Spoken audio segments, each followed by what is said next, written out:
If you're new to this channel, my name is Jaila. And I'm Ella. We're two students completing the Bachelor of Health Sciences program at Queen's University. And are proudly a part of the first on-campus cohort. We make videos about our life at Queen's as BHSc students, on academic, recreational tips, and other fun ideas we have. Don't forget to subscribe to our channel if you like the content. And like this video if you found it helpful. Thanks! Hello everyone! Welcome to our video after 3 months of not posting anything. This is Jaila and I'm Ella. And we're going to fourth year of Queen's BHSc, and we're going to graduate as a first batch of Queen's BHSc on campus cohort. Anyway, the thing I want to talk about, Jaila is not really happy with my outfit because she thinks it's too simple and she thinks I should dress up and wear a dress or something and be better with my image because she did makeup and put on a dress and I like can't barely see, I swear. and I'm like, no, that's just me. Anyway, today we're going to talk about the core courses of third year, and the first course is called REPD372. Reproduction and development, I think. Yes. The course is, a lot of just the reproductive system, how people can conceive, and then how there is the pregnancy, and then some of the problems that can go wrong and during pregnancy and when people are trying to conceive, as well as some of the problems that can go wrong after pregnancy. The course doesn't emphasize too much on the BChem part, but it's a lot of physiology and cells. Yeah, it's more of like a cellular heavy course. It's very fascinating how the body produces a whole entire organ, and That is built just for the baby. yeah, And then it gets out with the baby. some people But- eat their placenta because Let's not go there. it's very nutritious. Okay, let's go away from the topic of eating placentas, please. Gladly, like most of our first semester were in person, so we had in-person sessions every week. Lecture for the first half of the in-person session, and we had mostly just a discussion within our small groups for the second half. And I do believe the in-person classes were 2 hours, so half and half. That leads to the first assignment marked component of the course, which are the discussions. So we do need to post a discussion post, I think every other week, on the topic that we learned during that period of time. And then you can discuss it in class and get help from the TAs and prof. And then there's a quiz every other week after every module, so there's 6 modules.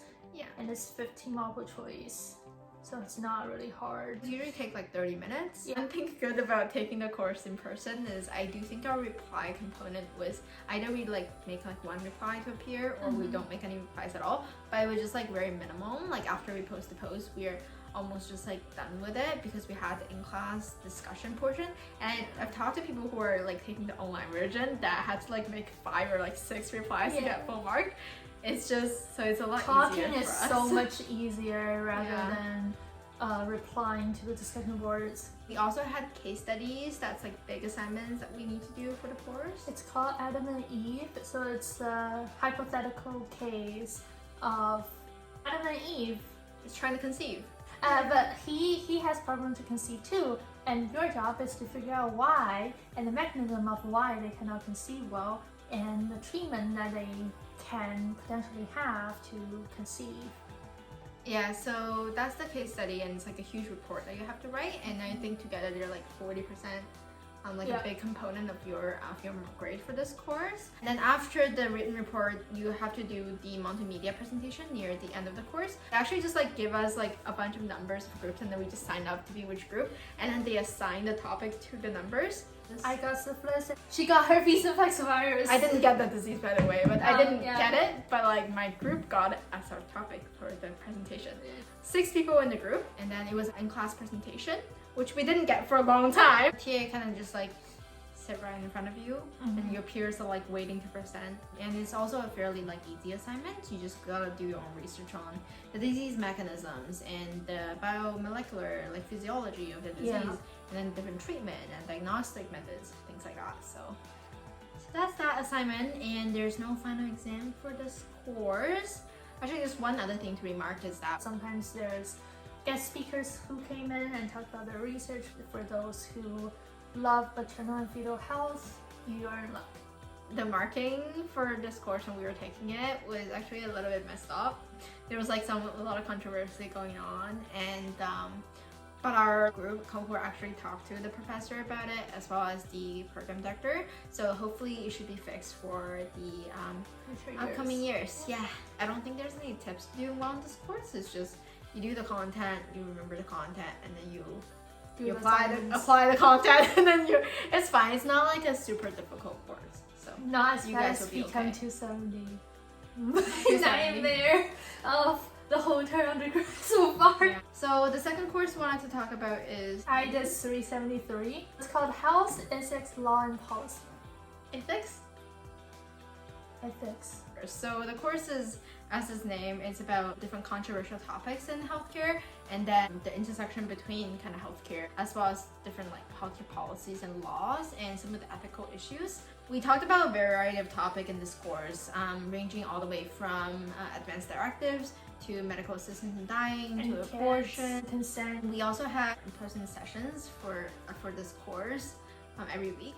So we had the lectures, the review, and then Dr. Butler will go through all the materials again, and then goes into discussion, and then you discuss within your groups. Yeah, each class we usually have like a discussion topic that was pre-given to us. Yep, it's on the discussion forum, but we don't need to do the discussion forum. We don't need to do that individually, Yeah. but our groups, like after our discussion in class, we have to like make a post, and then Dr. Butler would like call on people to kind of speak on it. So you guys have heard us talking about Dr. Butler. Dr. Butler is the professor for that course. The reason I like him is because he's very like interactive with his students, and even like after classes, that's how I got to know him more as a teacher and talk to him about my thoughts on different topics and my opinions and perspectives. And he's really open-minded and accepting of all the perspectives and opinions of students. Yeah, every class, like you can see this like line in front of Dr. Butler, just like of students wanting to talk about the topic. I have to wait for like 10 minutes after class to talk to him, and I'm like, can I walk with you? It's like crazy. Yeah. I think for a lot of people, it was pretty hard mentally to talk about those controversial issues because like nobody can really completely leave their emotions out of it. It's kind of hard to come into a conclusion, and I think that's most 80% of the things with the ethics field is just there's always so many different perspectives to consider, but I also feel like it's what makes this course so interesting and what makes the group discussions so important for this course. I think I really liked being in the in-class session, having to like discuss with peers that have different upbringing and different perspective from me, the importance of each topic and the different arguments for each case. I think this is one of the class that, you know, after you leave the classroom, you may want to, you know, discuss the topic with your parents and discuss it with your friends, maybe in-house side or outside-house side, to just kind of continue the discussion and always updating your knowledge as you hear more about it on the news and things like that. And in terms of the assignments, it's like our course back in first year, the history and philosophy of healthcare. Yeah. It's mainly blogs. The blogs are like easy. Modules you don't have to heavily memorize, so that's why we are saying that's easier, but you still need to do research to write the blog. Yeah, and I remember when there was like one of the blog, I had to do like so much. I read the policy papers. And the policy papers. It depends. It's like easy to kind of just like get into it. Yeah. For the blogs, for the first two, you were given a topic to kind of talk about, and there's like sub questions you can pick, whatever. And then for our third blog, there's 2 topics you can pick from, and for your last one, you can talk about anything that you learned in the course, or you know, sometimes from outside of the course that you can integrate your in-class knowledge, in-course knowledge on. That you haven't written before. There's also newsbeat assignments, which you can complete at any time during the course. Where you submit 2 news articles. Yeah, you read the news article and then you submit like a reflection piece of the news article. It's usually like 1 to 2 paragraphs, not very extensive, but I think they're just encouraging you to apply what you learned in the course to the broader society, and then be more interactive with what's going on in the world right now. And no tips for this course. It's pretty easy, so just enjoy the course. So that's all the core courses for first semester. So we only had 2 core courses, and as you can tell, we had actually a lot more flexibility this year in terms of picking electives and optional courses. So at the end of first semester, COVID happened. We were online until after spring break. Yeah, for our second semester. Thanks to Omicron and Delta. So yeah. PATH310 is a course called Intro to Pathology. Yeah, and the prof was actually just like, so much work to switch it from online to blended. So you guys just gonna be online for the entire term. Dr. Nicole told us. He's great though, but it was just online the entire term, and we were actually thrown into the batch with other like people who are taking the online version of the course, which includes like life science students and like other people. And we had 2 synchronous sessions total, which were all like midterm and final review sessions. Apparently, when it was in person, we were actually supposed to have like guest speakers, but because it wasn't, we didn't have that. This course is really just like what it says. It's a lot about the pathology of the different diseases. We learned about, I think, 3 cardiovascular diseases. There are 3 neurological diseases and 2 blood diseases. And then we also learned about some cancers, basically. That's kind of like a broad scope of what's taught in the course. And pathology is such a fascinating area and topic. You basically learn about a disease from the moment that it starts, either as a genetic mutation or as an exposure, all the way to, what happens after you get exposed, and then the cellular and anatomical clinical changes that happen within you, and lastly, how you diagnose that and how the pathophysiology performs diagnostic and treatment. But overall, very interesting. Just a lot of information. Yeah, but very interesting because it's case-based. However, the modules are really long. Just a heads up, it's 140 something pages every other week. So you might want to split it up and manage your time well. Yeah, so it's a lot of content, and there's just so much you need to know about a disease, and it's comparable to BChem 270 from second year. So it's one of the heavier courses, but the content is super interesting. And I guess maybe we can talk a bit now about the assignments. Another big feature for this course, I guess before we talk about assignments, is you're assigned to just like one TA. So if you have any question, you would just be asking that TA. You wouldn't be really there interacting with the course team. For the assignments, the first is called team-based learning, aka TBL. There are 2 big ones, and each is 25%, and each TBL has 4 parts. The first 3 are divided into individual and group components. They're more like discussion boards, and then they are accumulative upon each other, which leads to the final assignment, which is you have to make a PowerPoint with your group. The first TBL is about different tests and the factors that affect if the test is most appropriate for this disease.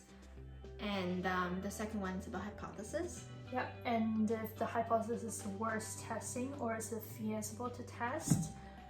Considering the different factors. So basically the TBLs just basically teaches you the different factors to consider when you're thinking about these 2 questions, the test and hypothesis. The group assignments, you'll be working with the same group for the entire term, which is nice. Or it can be a disaster if your group is not good. And so it's important to establish a good relationship with your group. And for this course, after every single group assignment, you also get a chance to do a peer review on your group members' performance through Feedback Fruit. It's a new thing. It's not a ROPA. It's not a ROPA anymore, but it's a nicer interface, I feel like. Kind of provide feedback, and it's anonymous as well. And it's very important to kind of maintain a good relationship. I do feel like I learned something myself kind of working with different people throughout this course. It's from like also hearing their feedback and also personally feeling like how the team dynamic is going. It's a good opportunity to also test your ability to work with people who are outside of your program. Outside from the team assignments, there's actually no individual assignments for this course aside from individual posts. But aside from that, there is 2 big exams for this course, the midterm and the final. So the midterm is worth 15% and the final is worth 30% to get a 45% of your entire grade. As we talked about earlier, there's a lot of content in this course. So how do you memorize all these content? So the midterm and the final are all like a mix of multiple choice questions and open-ended questions, which make memorization more important than ever because you actually have to like be able to recall things. The midterm was like an hour long, and then the final is 3 hours long. I study hard for it, and my tip for it is just that in the course you will learn about something called a disease paradigm, and the disease paradigm basically entails different aspects of the disease that you need to learn about. You need to be able to remember. This includes, the etiology, the pathophysiology, the biochemistry, the treatment, diagnostic, the clinical symptoms. When I was studying for the disease, I would read go through the module again, and I would just, after that I would recall in my mind, so what is the etiology of the disease? What is the treatment? What is the clinical symptoms? What is the diagnostic test? And all the important things, and I would just look at this disease paradigm and try to recall every single aspect of the disease. After you kind of answer within your head, you probably also notice that you missed something, and you go back to the notes and then to just catch those little things, and you try that again and again and again. You just repeat that for every single disease and then recall every single once in a while. So what I will actually also do is that I will also quiz with my friend and all that, and that has been very helpful. So yeah, just trying to do the recall yourself and then practice recalling with your friends. And another thing about the midterm and the final exam is that you're gonna be really much in a time rush because it's open-ended, so it's very easy to kind of just like talk about more than you need. So be concise. Like, when you look at 3 marks, there's 3 points you probably need to hit, and just be concise and then do a rough draft. That's what I did, and then move on. And if you have extra time in the end, go back to your answers and then modify it and perfect it if you have time. Or otherwise, running out of time is a very big concern for the midterm and the final. But that's my tip, and I made it, and you guys would too. So just study hard. I will make it too. You will make it too. Just study hard and then try those tips. But overall, this course is one of the definitely the hardest one this year. The next course we wanted to talk about is BChem370. Genetics and Genomics. It's a course that talked about the application side of genetics in healthcare for techniques and technologies and methods. We also had kind of in-class sessions for this course, like more like synchronous Zoom for the first half. Yeah. The professor would go over the module materials, and then he will also give us some kind of prompt discussion questions. We would get into breakout room and then discuss within our assigned group. We are assigned to a group since the beginning of the semester, by the way, to just kind of talk about these prompt topics, but that discussion is not from marks. Do you want to talk a bit about the assignments? Yep, so about the assignment, the first assignment's a news article. I think it just has to be about the Human Genome Project, and then you have to find articles before when the Human Genome Project is completed to kind of talk about why it's important and what effect did people anticipate Human Genome Project would have on the research and on the field. Human Genome Project. So the second assignment is a group project where we're given a hypothetical case of an island.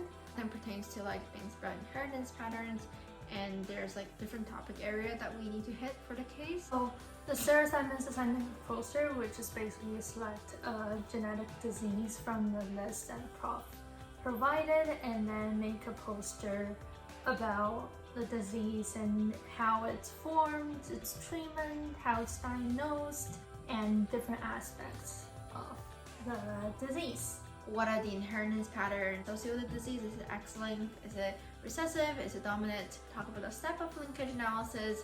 As well, we were asked to make a pedigree to kind of demonstrate the inheritance pattern. This is actually the fun part of the course where you actually use a website to make up your pedigree tree. Next assignment, or that's like the second half of the course, you're actually getting assigned to a topic like underpinning, and then you are asked to kind of write a report on the genetic history of this disease and talk about the different sort of genetic discovery techniques we learned about. What did people learn about the genetic underpinning of the disease using these different sort of technology that we learned about in the course? It's supposed to be like a literature review sort of vibe. Last assignment of the course is a group debate. So this is actually a multi-part assignment. you and the people with the group that you have been with for this entire term are basically given a side to whether if the study of genomics is important in understanding the X disease. It's so built on the prior assignment. It's the same disease. Yeah, it's the same disease as the one that your group, your report is about. So ideally, you already had some knowledge of this specific disease, and so for that assignment, you can either be on the side of this, oh, genomic information is important for this disease, or it's not. So for my personal group, we're on like the against side, and then we just collected literature information, kind of supporting why it is not important based on its impact on understanding the mechanism, understanding of treatment, developing diagnostic measure, understanding the inheritance patterns. So based on all this information, to kind of propose a compelling presentation that argues for my side. And then after you kind of submit your presentation that's stating your argument, you'll go review your opposing group's presentation and write I think 1,000 word rebuttal at the end, where you get to comment on your group's performance. So what are your overall thoughts on this course based on your knowledge so far, Emma? I don't really like genomics that much, but I still found this course interesting in the fact that it's very applicable. I learned a lot about the techniques, genomic testing and genomic diseases, and learning to make the pedigree tree is another big thing I learned in this course. Yeah, overall I feel like this course is like, it's not hard. I think a lot of them are repeats from previous years, especially given that I've taken Become 218. I don't know, I also had a very good group for this course, which definitely made the semester a lot easier. And the assignments are, I think they're fun and they're like fair, especially the debate. It's like something different from previous years. Sometimes you feel like, I do think the literature review is like quite a lot of work, because like, again, it's just easy to kind of get kind of lost in the amount of abundance of information out there. But overall, I feel like this course is like medium, like it's not too difficult. The only thing is, I've heard that sometimes they don't release the feedback to their marking, so you have to kind of message your TA. If you happen to not see your feedback, like don't panic. That's like something that's happened to us, and you can just kind of shoot your course team an email, and then they should be able to get it fixed. Last course. So PATH310 is called Fundamental to Pharmacology and Therapeutics. Between this course and the first year course is that you definitely learn about the clinical pharmacokinetics and pharmacodynamics in more advanced. There's a software that we can actually get to input the different dose, different half-life, and what other things are there, like the bolus and the injection rate, stuff like that. We write a report that's consisted of 5 hypothetical situations where you input the numbers that they told you to input and include the graphs as well as explanations and a bunch of other things. Yeah, so it's a lot more kind of closely related to actual developing developing drugs and kind of monitoring its mechanism versus just here's the drug, know the mechanism and then done. But you sort of get into more of the drug development aspect. I think there was a few assignments in this course where we were actually kind of given a scenario, given a case, and then be able to tell which disease this patient has, and what drug will be suitable based on their characteristics. Oh, and midterm is 10% with 20 multiple choice, which is not hard if you study. There's another group assignment for this course, which is the drug presentation, where we were assigned the drug, and there's you can pick any other people in the course to kind of collaborate with to create a presentation on this drug. What's its values at, what does it treat, how does it compare to the other drugs, and things like that. So it's again practicing your presentation skills.